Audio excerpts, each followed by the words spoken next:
Deep beneath the Atlantic, the Titanic is not just rusting away, it is being devoured. Living colonies of iron-eating bacteria are turning the ship's iconic steel into brittle icicles called rusticles, erasing a century-old legend faster than anyone expected. Scientists warn the wreck could vanish entirely by 2030.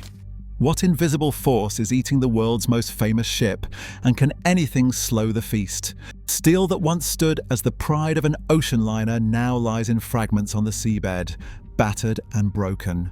The Titanic's forward mast, a towering structure that once soared above the decks, has collapsed completely. Its remains are now scattered across the silt. The crow's nest, famous for its tragic role in the disaster, is gone as well. Lost to the slow violence of the deep. Deck railings have vanished, twisted away, or dissolved into the water. The poop deck, once a gathering place for passengers, has caved in on itself.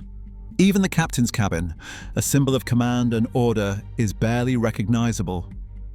What is left is a skeleton of steel, riddled with holes and draped in strange orange-brown growths. Expeditions over the past 2 decades have returned with a new inventory of loss each time. Submersible lights sweep over the bow, revealing jagged gaps where solid steel used to be. The gymnasium, once filled with the sounds of exercise, has collapsed inward. Other sections, ventilation shafts, stairways, the ornate railings along the grand staircase, are either missing or hang by threads. The slow-motion collapse is not random. It tracks along lines of greatest weakness, places where the metal is thinnest or most exposed. Every visit brings new evidence of decay. In 2005, researchers documented the collapse of the crow's nest, a stark warning of how quickly the wreck is weakening. The forward mast, nearly 100 feet tall, had already fallen by then, reduced to a heap of rust and debris. The hull itself is pitted and soft, with entire plates flaking away at the touch of a robotic arm. The stern, though more sheltered, shows deep scars from the same process. Each loss is a reminder that the Titanic is not preserved in time. It is being consumed piece by forces that work slowly but relentlessly. The iconic silhouette is fading. Where once there were proud lines and recognizable features, now there are only fragments eaten away by something more than salt water and pressure. Something alive is at work in the darkness, leaving the ship hollowed and fragile, a monument in the process of vanishing. Rusticles hang from the Titanic's steel like icicles, but these are not just mineral deposits. Each one is a living structure built by colonies of deep-sea microbes. Seen up close, a rusticle is a layered tower of iron, minerals and bacterial life, growing outward from the hull at a slow but steady pace, about 1 to 10 millimeters a year. The outermost skin is often made of acagonite and goethite, 2 forms of iron oxyhydroxide that give rusticles their bright orange and brown colors. But inside, the story gets stranger. Scanning electron microscopy reveals a porous, sponge-like matrix riddled with channels and pockets where bacteria cluster and feed. Within these layers, chemistry and biology blend. The surface of a rusticle is exposed to seawater, rich in oxygen and salt, but deeper inside the environment turns acidic and almost devoid of oxygen. This creates a series of microhabitats, redox and pH gradients that allow different types of microbes to thrive. Some oxidize iron, turning it from solid metal into rust, while others reduce it, breaking down the rust even further. The result is a structure that is both fragile and powerful. Rusticles crumble at a touch, but over time they hollow out the steel beneath them, leaving the metal brittle and weak. Mineral analysis shows that rusticles are not uniform. Their outer layers are dense with crystalline iron oxides, while the inner core is softer, filled with amorphous minerals and living bacteria. These microbial colonies are constantly at work, cycling iron and sulfur, digesting the Titanic's steel from the inside out. In laboratory tests, simulated rusticles break apart with less than 1 pound of pressure, a fraction of what the original steel could withstand. On the wreck, this means that once a rusticle takes hold, it acts like a wedge, prying apart rivets, seams, and plates. Over decades, what starts as a thin film of bacteria becomes a sprawling, branching network that can reach over 20 centimeters in length. Every rusticle is a sign of life reclaiming the Titanic, 1 centimeter at a time.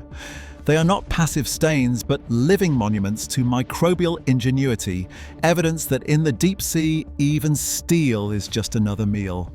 As these colonies grow and multiply, they set the stage for a hidden world of microbes, each playing a part in the ship's slow disappearance.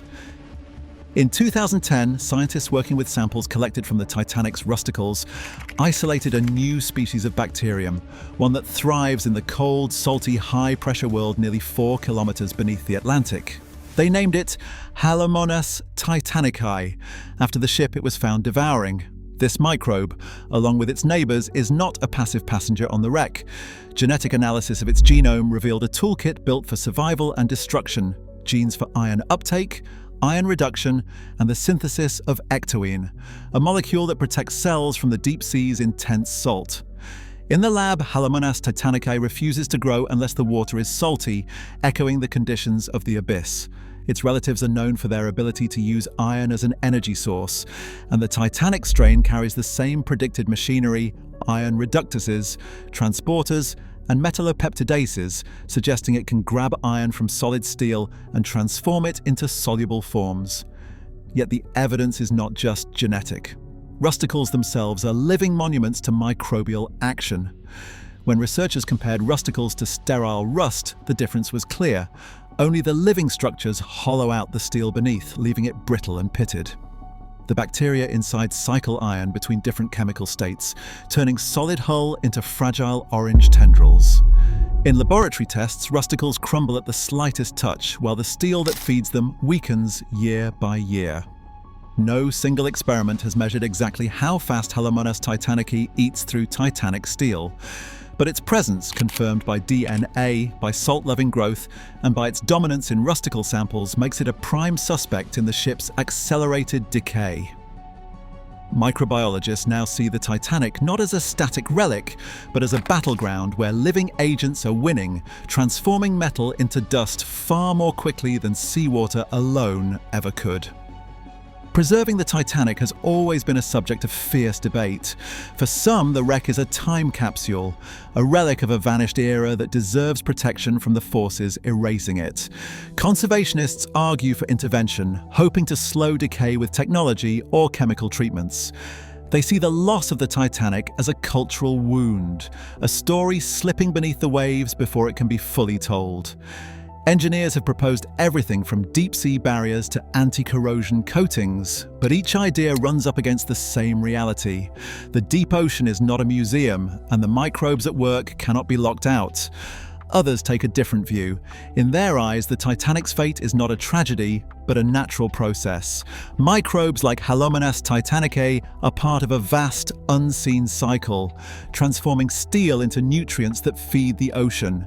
To them, the wreck is not just an artifact, but a living reef, supporting new life in a place that would otherwise be barren. The slow disappearance of the ship is a form of recycling, not just loss. Biotechnologists see opportunity as well as risk. The same bacteria that eat the Titanic could help clean up oil spills or break down other sunken debris. Harnessing their abilities might one day protect underwater pipelines or even help design materials that resist decay. Yet much about these organisms remains unknown. Since 2022, few new studies have sampled the site or tracked the pace of collapse. Gaps in monitoring mean that key questions remain unanswered. How fast is the wreck vanishing, and what, if anything, can be done? In the end, the Titanic's slow surrender to the deep raises questions about what we value: the preservation of history or the renewal of nature. The ship's remains are dwindling, but the story of its decay is still unfolding, written by forces both human and microbial, cultural and ecological. Right now, the wreck is dissolving into the deep, transformed by life forms we barely understand. As iron-eating bacteria erase history, they remind us even legends vanish, molecule by molecule, into the unknown. What we preserve or lose depends on what we choose to witness. Share your thoughts below.